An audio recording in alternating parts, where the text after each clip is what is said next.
প্রাচীন মিশরের রহস্যের কোনো শেষ নেই, কিন্তু সব রহস্যকে হার মানিয়েছে একটি মমি, যার মুখটি এমনভাবে খোলা যেন সে যন্ত্রণায় চিৎকার করছে। দীর্ঘ সময় ধরে প্রত্নতাত্ত্বিকদের কাছে এটি ছিল এক অমীমাংসিত ধাঁধা। কেন এই মমিটিকে সাধারণ নিয়মে সমাহিত না করে এমন বীভৎস অবস্থায় রাখা হয়েছিল, তা নিয়ে ছিল নানা জল্পনা কল্পনা।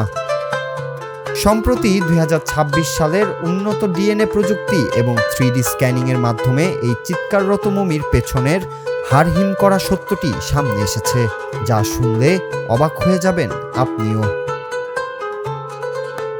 গবেষণায় দেখা গেছে এই মমিটি আসলে প্রাচীন মিশরের সম্রাট তৃতীয় রামেসিসের ছেলে যুবরাজ পেন্তাওয়ারের। জানা গেছে রাজসিংহাসন দখলের নেশায় সে নিজের পিতাকে এক ষড়যন্ত্রে লিপ্ত হয়েছিল, কিন্তু সেই ষড়যন্ত্র ধরা পড়ে যাওয়ায় তাকে সাজা দেওয়া হয়েছিল।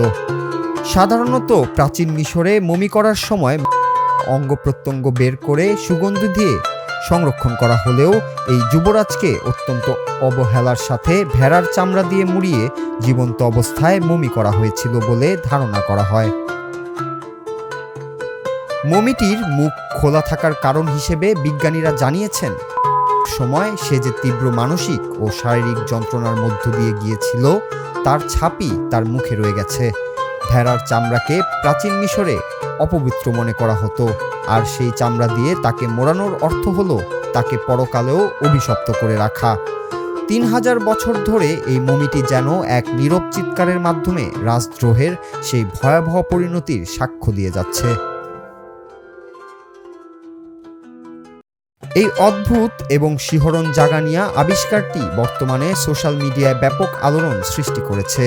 ইতিহাসের পাতায় লুকিয়ে থাকা এমন নিষ্ঠুর প্রতিশোধের গল্প নেটিজেনদের রীতিমতো স্তব্ধ করে দিয়েছে। প্রত্নতত্ত্ববিদরা বলছেন, এই মমিটি কেবল একটি নয়, বরং এটি প্রাচীন মিশরের রাজনীতি, অপরাধ এবং দণ্ডের এক জীবন্ত দলিল। Noor Raju, Bangla TV, news desk.